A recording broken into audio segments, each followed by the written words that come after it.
What's in my bags?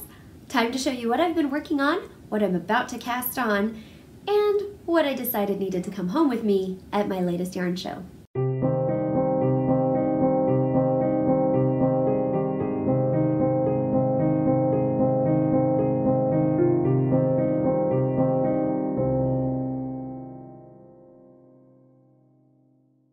Hey there, Fiber Junkies! Welcome back to the Color Cauldron. I'm Johanna, the owner and dyer behind Potion Yarns and host of this podcast. I have been working super crazy hard lately, and I have decided that instead of doing one of the more educational shows that we've been doing a lot of lately here on the podcast, I decided today was time for a little bit of a break. Both you need it and I need it. Let me tell you, I need it. So we're gonna just do something super easy and relaxed and super duper fun. And we're just going to talk knitting. So I have a little bit of a show review to give you for my latest event, and then I'm going to show you some stuff that I'm working on. In case you are new, you might not know that I have been traveling a little bit more for my business this year, going to yarn shows, yarn festivals around the country. And last weekend, the first part of November, I was in Tennessee, Murfreesboro, Tennessee to be exact, for Fiber in the Boro 2018. Fiber in the Boro is a really fun little one-day event down in Tennessee, close to Nashville area. And basically it's just 3 buildings full of, which sounds huge, but I mean they're small rooms in each building, but still there were quite a few vendors. 3 buildings of vendors that have everything to do with yarn and fiber. There was spinning fiber and roving for the hand spinners. There was sheep shearing. You got to pet animals. They had alpacas and adorable little baby bunnies, Angora bunnies that were just so soft that we got to pet. I think I fell in love. They had classes going on, everything you could want for knitting, crochet, weaving, dyeing. They even had fabric and botanical printing. They had all kinds of fun stuff there. There's just so much to do. I really enjoyed the show. This was my first time in Tennessee for this show, and it was a lot of fun for me. I mostly decided to go because I heard about it through one of my online yarn groups, and several of the people there either live in the area or were planning to go and visit the people who live in the area to go take part, to go take part in this show. And so I decided I would join in on the fun because I knew several people from online that were going to be there, and it looked like a pretty fun, easy little one-day show. So glad I went. It was not only an absolute blast, but I adored getting to meet some of my friends that I've only known online in actual real life. I loved getting to see some of my real life friends in person again, and I loved getting to meet new customers, some who I've only talked to online and some who were brand new customers, and it was just so fun to meet and talk to them. And I had a really great show. So I sold a lot of yarn, a lot of fiber, really moved some great stuff out of the shop, and yeah, just really enjoyed getting to know everybody. Plus I came home with some goodies. So let's show you guys what I brought home from Fiber in the Boro. The first thing I got was some roving. I have been trying not to buy any spinning fiber because if you guys are not aware, I only spin with a drop spindle so far. I just learned a little over a year ago, actually about a year and a half ago now, but I don't do it as consistently as I should. So I actually haven't spun in several months, and I am needing to get a little bit more knowledge and more comfort level with it, but I'm also really wanting to get into spinning with a wheel. However, right now that's not a possibility. So I'm just working with my drop spindle, and when I first got into it, I got so excited about my new craft that I bought a lot of roving that I couldn't possibly spin up fast enough, and so until I make my way through the stash of roving that I purchased right after buying my spindle, I'm not allowed to buy any more. However, I went back on that a little bit this weekend because when I was in Tennessee, there was a local fiber farm there. It is called Spring Rock Farm, Middle Tennessee Breeders of Registered Jacob Sheep, Paul and Molly Baker, Westmoreland, Tennessee. I don't know if you can see that, but Spring Rock Farm was a really sweet little family farm, and they had all this amazing raw wool and then like processed roving and stuff for people to purchase or just get your hands in there and feel. They had several really cool colorways, and all of it was undyed, so it was based on the natural color of the sheep. And I have never worked with Jacob yarn or roving in my life, but it has been on my bucket list for the last several years since I first started getting into learning about different wool breeds. So I decided to buy just a couple of ounces of undyed Jacob roving The idea being that I will try spinning with it so that I can review it on our wool series that we've been doing here on the podcast. If you're a new viewer and you're not aware, we do a wool series here on the Color Cauldron. We started this several months ago, and basically every so often I'll just take an episode where we'll talk about a specific breed of sheep and what makes their wool different, what it's good for, what you would want to use it for spinning or knitting wise, whatever kind of general information I can get on it. And the idea is that we're just learning about different types of wool so that we can be more informed as spinners, knitters, crocheters, crafters, etc., to go out and pick different types of wool to perform best for the project that we want to do. And it goes along with the idea of being a wool connoisseur. Here on the show, we are known as fiber junkies, and that means that we live, breathe, and absolutely love fiber and all things fiber. And so we aren't just dabblers in this craft market. We are full-on obsessed junkies and what I like to think of as connoisseurs. So in order to become more of a connoisseur, we learn about different types of wool, just like a wine connoisseur learns about different types of wine and what they pair best with, the different characteristic and what makes them unique. Because if you're expecting a Chardonnay and you drink a Malbec, you're gonna be real disappointed, right? They're very, very different. So that's kind of why we want to talk about different types of wool. So I got some roving, some Jacob roving, and this stuff is just like lightweight, super springy, and it was really inexpensive. And the little family that sold it to me was just absolutely sweet and helpful and wonderful. So really excited. That was my only roving purchase, which was very hard because there were some absolutely stunning hand-dyed rovings and locks and things there. And I kept feeling drawn towards them and then thinking, no, remember you have like almost a whole suitcase at home full of roving that you haven't spun yet, so you should probably stop. So I did the Jacob sheep for you, my lovely viewers. You guys were the reason that we did this. Okay, so the next thing I did was kind of unusual, but I purchased some buttons. They had a vendor there who I could not find on the vendor list, so I don't know if they were last minute edition or if I just wasn't sure who it was. So I apologize that I don't remember who this was.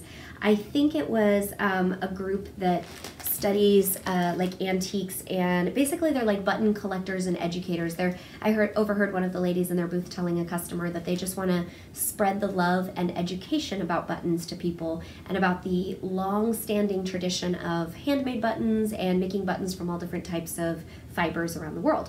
So it was really, really cool. They had a ton of beautiful, amazing buttons, and I got two very special things and spent way too much money. I have no idea what I'm going to use this first one for, but this was just stunning and I couldn't say no. I hope you can see this okay. But this is a button that was handmade. It's an antique button, handmade out of bits of broken porcelain. And the porcelain is hand painted in Japan, and it dates from the late 1800s.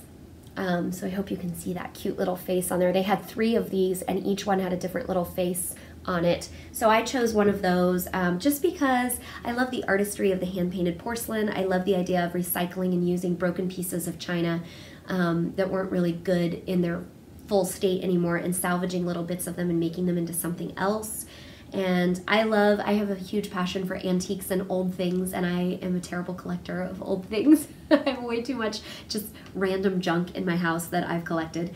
Well, I shouldn't say junk. It's great stuff like this, but I have a lot of little odds and ends and pieces, and so I don't have an exact idea of what I'm going to do with this yet, but because it's rather delicate, I want to make sure that I don't put it on something that's going in the wash a lot or something like that, and it's a little bit heavy. So I'm thinking, my idea is to maybe like knit or crochet a little like small handheld clutch or bag or something and use this as like a single button closure.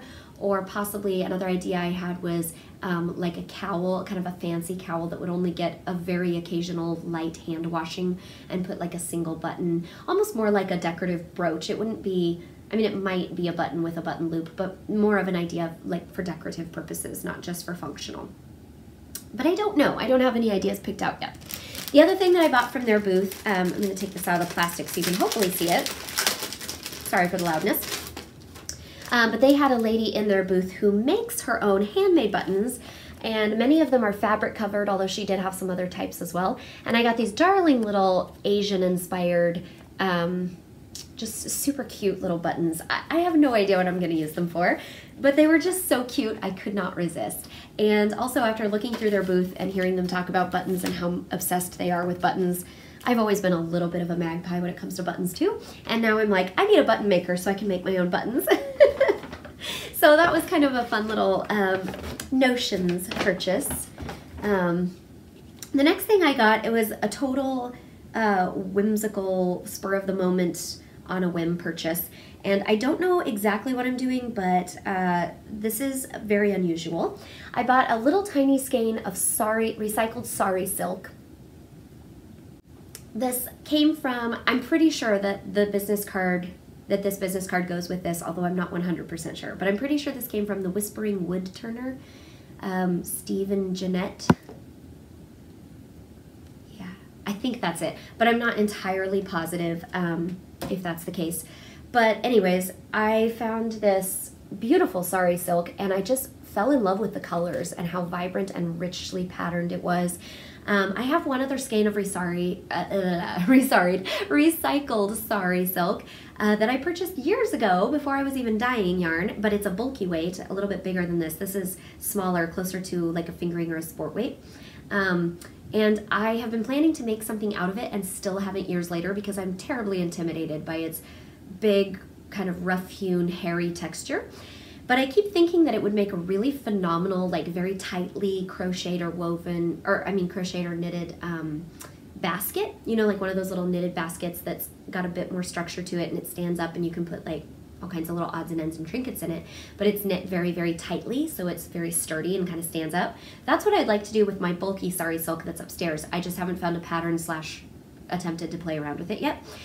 But I bought this one because I was looking at it in the booth and I was just in love with it. They had so many and each skein was different. All of the colors were different and the gal in the booth talked me into it because she was like, you're so colorful, you need this. And I was like, you're right, I love color.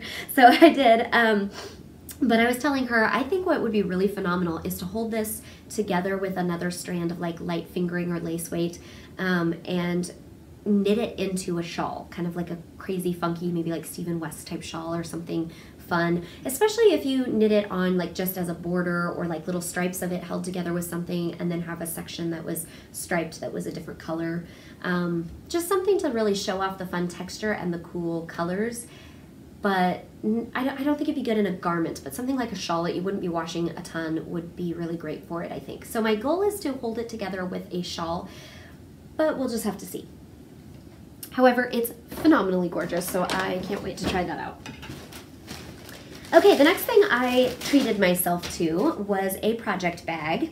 I am always kind of a bit of a bag slut when it comes to project bags because I just never feel like I have enough. I love them so, so much. They're so beautiful, and I can't sew worth a darn, especially when it comes to putting in zippers, but I prefer zippered bags to drawstring bags generally, although I have a couple drawstring bags and I love the ease and affordability of those.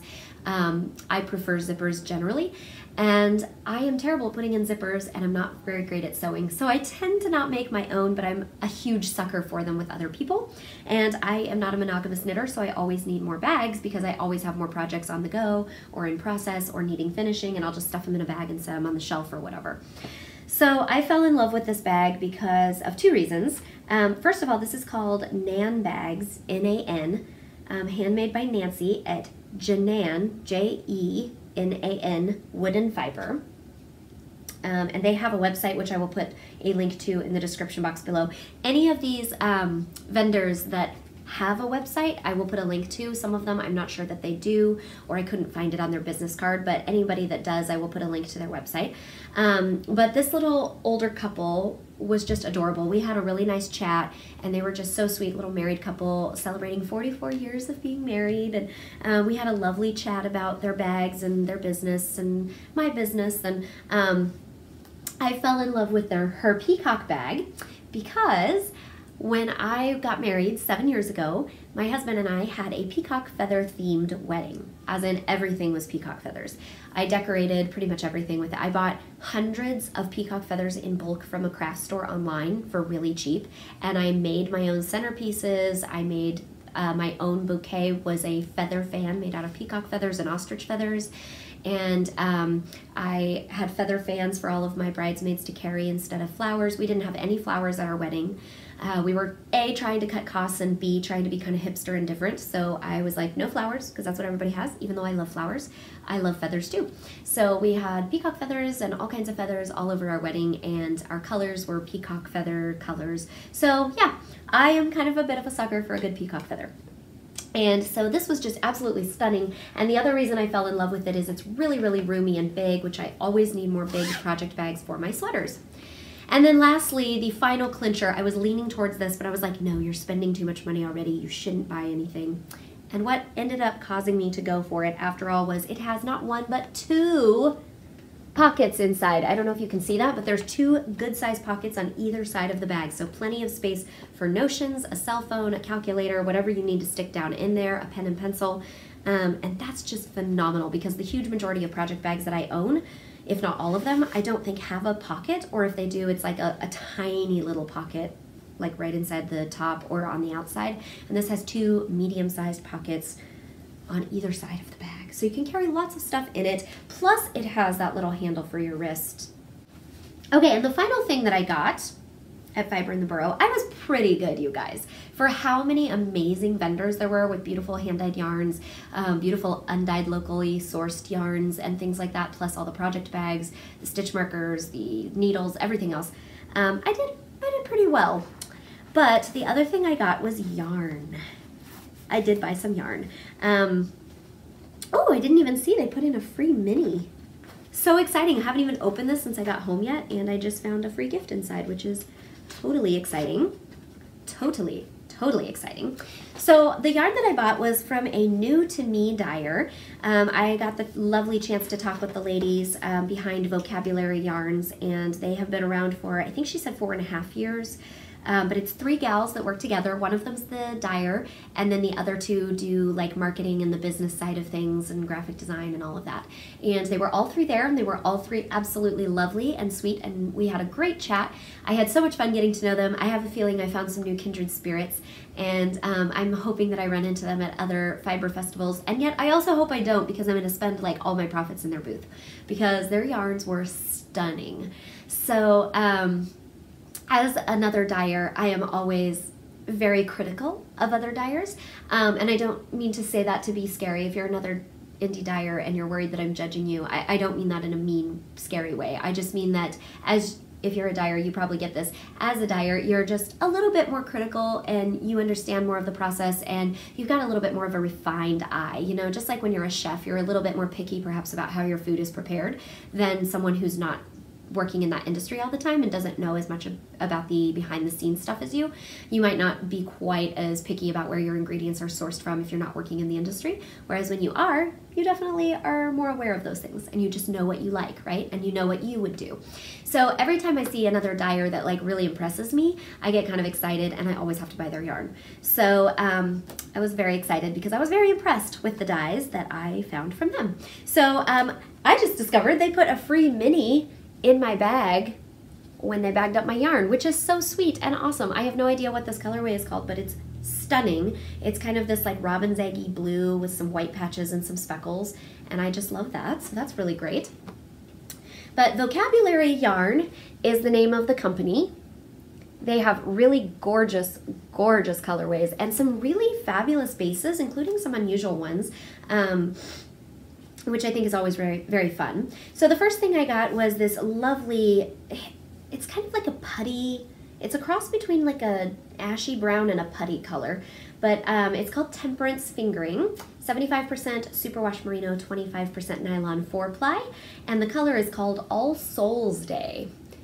And I hope you can see how absolutely gorgeous this color is. What I was going for with this was a really good neutral. I have noticed that especially with indie dyed skeins, I'm very drawn to color. And so I tend to buy the neons, the super bright stuff, or the rich jewel tones, really wildly variegated skeins, things like that. Every now and then I do go for a soothing semi-solid, but I recently noticed in my stash that I'm drifting more towards speckles and variegated yarns pretty much all the time. And what I really need to beef my stash up on is more semi-solids and solids, because I don't have a ton of those, but I like more intricate stitch work and things like color work that really need a quieter kind of dye job, as opposed to something very variegated and wildly colored. Even though I really like those and I'm drawn to those. And I do love to have a lot of those on hand for brioche and Stephen West shawls and things like that, but it's nice to have some grounding neutrals and semi-solids to kind of help provide a bit of breathing space for all those crazy colors. So this was why I went for this color. It really drew me in because of its ashy color. Like, it was such a good brown, but it's extremely ashy. There really isn't any warmth to it, and that's very unusual. Usually the hand-dyed browns that I find tend to be more warm, and I don't know if that's just because people tend to like it a little bit better. This is kind of an odd color, and it's so easy for ashy browns to come out real pukey. So I don't know if dyers just like drift away from that on purpose. I know I don't do it on purpose, but I frequently have things that I think will come out more neutral or ashy that come out a little bit warm. But I was very drawn to just the really ashy base of this and the subtlety of the color shifts. And I thought it would just be a really great grounding color. I actually kind of want to make the beanie and mitts pattern. I can't remember the name, but it's in the Pom Pom magazine that had the eShell moon phase sweater that I'm knitting. So I also kind of want to use this as a grounding color for a bright variegated speckled, or I even think it would be great in a colorwork sweater. I'm really wanting to make some more of the Caitlin Hunter sweaters after I did Swag and Sunset Highway this summer. I am obsessed with her patterns, and I want to do Tecumseh, and I want to do Sapila, and a couple of her other ones. So this would be a really good colorwork skein as well. So I'm not sure yet what this is going to be. One option is it might go with the other colorway that I bought. So the other two skeins that I got from Vocabulary Yarns, look at these beauties. This is their Pizzicato Fingering, which is 80% superwash BFL and 20% nylon. It's a 2-ply, which I've noticed as a dyer, 2-ply tends to just take the colors so much more richly and vibrantly than the 4-ply. For whatever reason, and I absolutely love that. So that's why my Foxy sock is one of my best sellers. I think it's because it's just a good all-round, all-purpose yarn, but also because it takes the colors so richly. And so I tend to dye more stuff on the Foxy because I love how it shows off the colors. And it's the same kind of 2-ply construction that their Pizzicato BFL nylon is. So I'm really excited because I don't have very much BFL in my stash. I've only knit a tiny bit with it. And so I'm really excited that it's a BFL sock yarn. And I also I fell in love with this colorway. I first saw it in their booth in an Aran weight, and I was going to buy the Aran weight, but then I started looking around, and the sock yarn, I tend to use more of the sock yarn, and it was just more vibrant in the colors on the sock skeins, and they had 2 left in the BFL sock of this colorway, and they only had 1 of the Aran weight, so I would have to make just like a hat or something because of the limited yardage, whereas they had 2 skeins, 400 yards each of this, and I thought, well, that's enough for a little small top, or if I put this with it, that would be enough for like a colorwork top, like a sweater, or I could do like a little short cropped top, or I could do fingerless gloves and socks, or like a hat and gloves combo. Like I've just got so many options with this, or a really big shawl. So my thinking is either a shawl or some kind of cute little like swingy short sleeve top with these, but I don't know yet. And I really do love this colorway with it, so I'm totally up for doing that. But I also, like I said, I have some other ideas for this too, so I'm just gonna have to think about it. But I loved all the bright, crazy, fun speckles, the greens and pinks and oranges. It's just really pretty. Every single color in their booth, I'm pretty sure I would have been happy to take home. I don't think I saw a single color I didn't like. The only hard thing about it was it took me forever to decide what I wanted. Like I made a beeline for this, and I knew I was having this, so I was carrying these around like the whole time, but it took me forever to make a final decision because there were so many colors that I wanted from their booth. So I'll definitely be checking out their website later, because the other great thing is for everybody at the show who purchased from their booth, you got a little coupon code for a future purchase off of their website. So that means I'll probably be getting some more at some point. So go check out the Vocabulary Yarns girls and give them some love. They're an amazing team and really nice girls. And so I'm gonna put a link to their shop below as well, just like the other vendors that I can find websites for, and you should go check them out because they're pretty good. So that's all I got for fiber in the Boro, but I wanted to show you guys the progress I've made on some things that I'm knitting. The first thing up, if you've been watching my IGTV stories on Instagram, they're kind of, I use them like a little vlog where I just kind of show little snippets into my life, things that I'm working on. Sometimes it's knitting, sometimes more often than not it's dyeing and running the dye business, and sometimes it's just random. Like this morning I put one up of my cat Phoebe crawling inside of my project bag while I was knitting at home. I was working on my shawl and she like put her little head and got half of her body in my project bag and was being cute and adorable and hilarious. So I put a cute little like 1-minute video of her on my IGTV stories. But if you've been following me, you know that I was trying to decide on colors for my Coffee at the Grand Stole, and I finally chose some. I asked everybody on the IGTV and on my Facebook, because I put the same video on my Facebook page, to weigh in and give me their opinion, because I showed 2 or 3 different colorway options, and it was a unanimous vote. I think only, actually no, I think that's not true. I think only one person voted for the gray as my medium tone. Everyone else voted for Whiskey Hangover. So that's what I went with because I was kind of leaning that direction too. But here is my Coffee at the Grand Stole. I've made great progress on this shawl. If you guys have been watching the podcast for a little while, you know that I started this, I've got some Jacob Roving on my shawl, whoops. I started this shawl a couple months ago using completely different colors. I just went stash diving to try and use up leftovers and extras, and I found a couple single skeins in my stash and put together like a kind of ashy blue-gray single ply with a pale beigey oyster single ply and a deep red maroon sock yarn. And I started knitting them, and I did not care for the colors, but I was like, you know what, I'm just going to push on because they looked really good together. It was a great color choice. They just weren't colors that I personally enjoy or would wear. Kind of not sure why I had them in my stash actually to begin with, because 2 of the 3 colors are ones that I'm like, why on earth did I buy this? I don't even like this color. Well, I know one of them I bought it for a project I was making for someone else and she picked out the color, but yeah, I was like, why did I buy this? This is not good.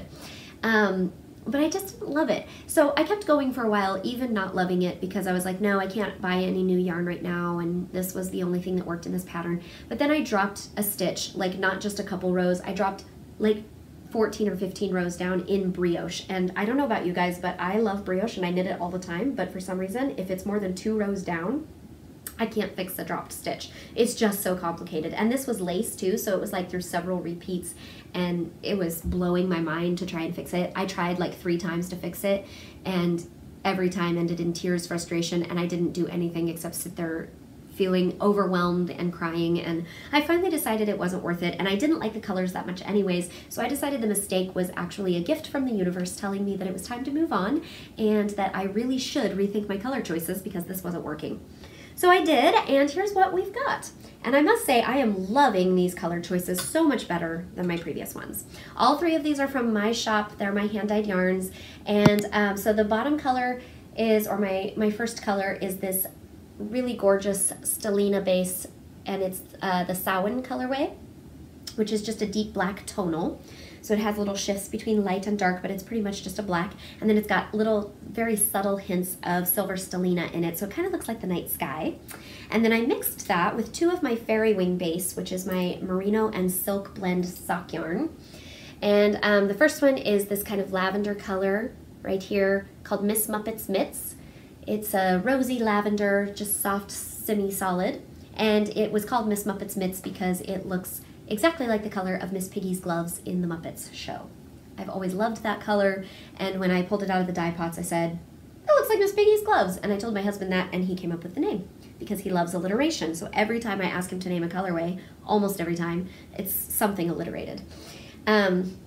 Okay, so then next up, our third color is Whiskey Hangover, which if you've been around the shop at all, you know this is an oldie but a goodie, one of my best-selling colorways and a favorite. I recently redid the color recipe, however, because of some issues that I was having with crocking coming off of my hands, like we talked about in the last couple videos, and while you can't completely work that out, I think that I was overloading it with a little bit too much dye, and so it's much less likely to crock now.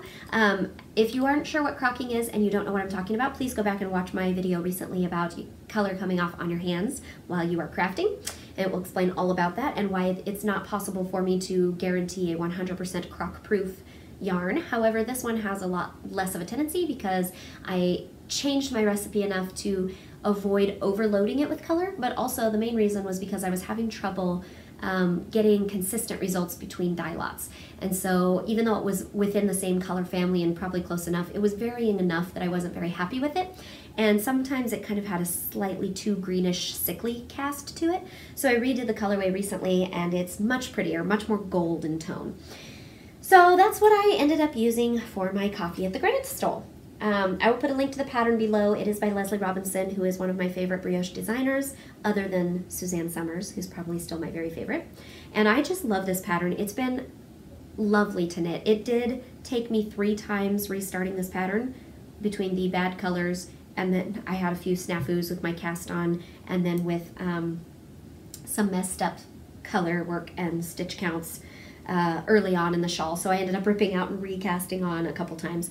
But I think it's actually the 4th time that I cast this on total. 4th time's the charm, and it's been going like a breeze ever since. And I'm just loving it. So I worked on this a lot at Fiber in the Boro, and it was apparently very impressive because a lot of people kept coming up and being like, I can't believe you're knitting brioche while you're at an event selling yarn. And I was like, you know, this one's a pretty easy pattern as far as brioche goes. But yeah, sometimes I need something more exciting than just plain old vanilla socks, and I like to be knitting with my own yarn when I'm in my booth as much as possible.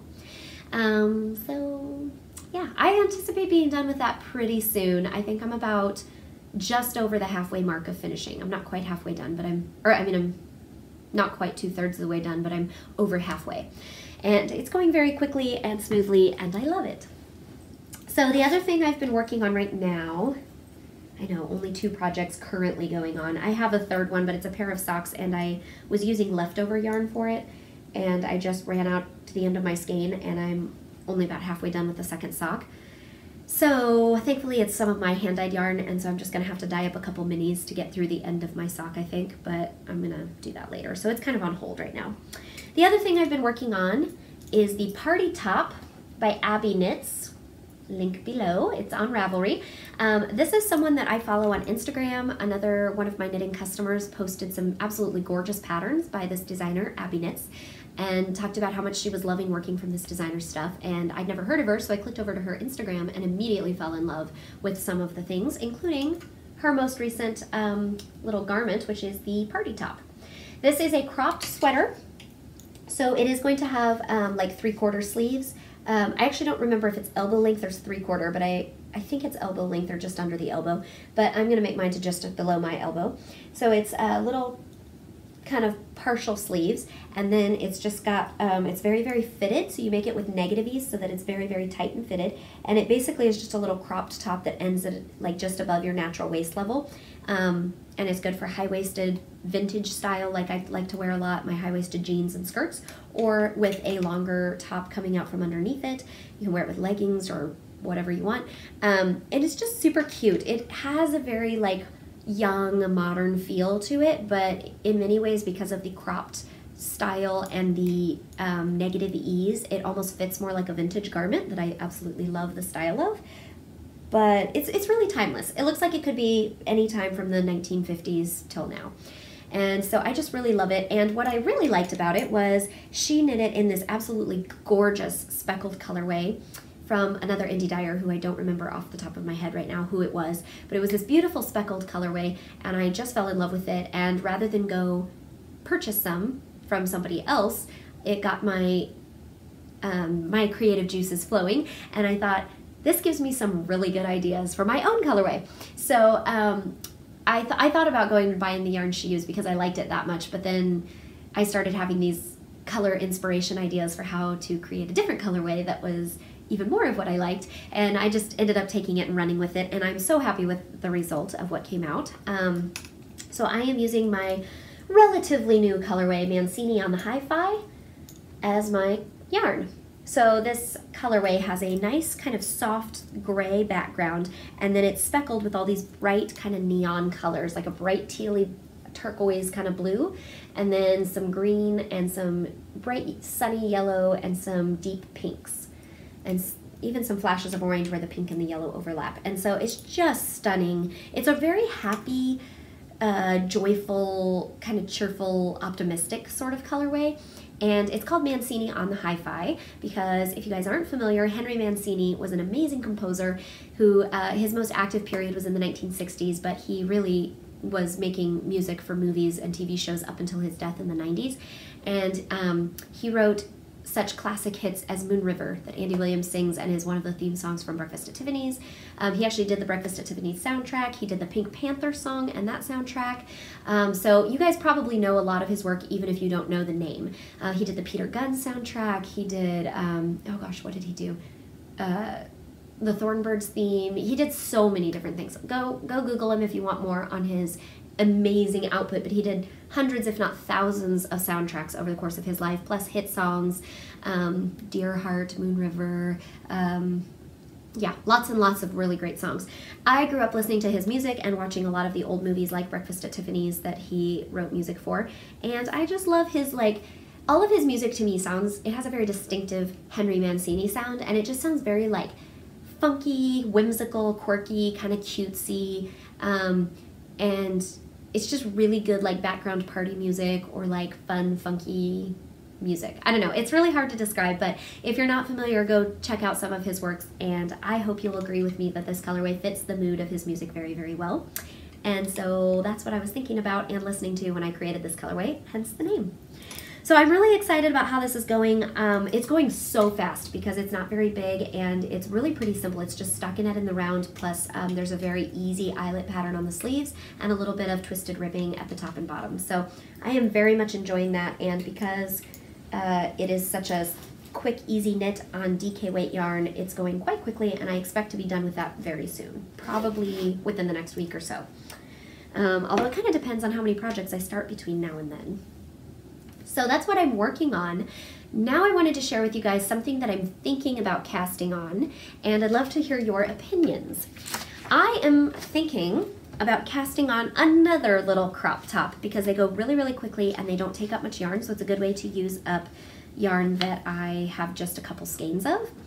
And so I've been looking at, I actually started looking at this top because I saw it on Instagram weeks ago, maybe even a couple months ago. So I put it in my favorites, and I even put the pattern in my cart in Ravelry and then didn't check out. It just sat there for a while. And while I was still thinking about whether or not to buy it, I had not one, but 3 different friends/customers send me the link to this pattern in a private message and be like, this looks like you, I think you need to knit this. And I was like, you're right, all of you guys think that, I think that, it's really cute, and I kept seeing people on Instagram knitting it and it was darling.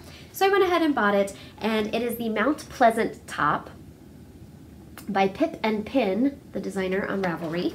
I don't remember what her actual name is, but Pip and Pin is her design brand. And so it's just this really adorable, cropped, vintagey style. Again, like the party top, it could be vintage, but it could also be super modern. It's really just a timeless, girly design. And it's super simple ribbing and stockinette with a little, looks like kind of a feather and fan type of lace at the bottom.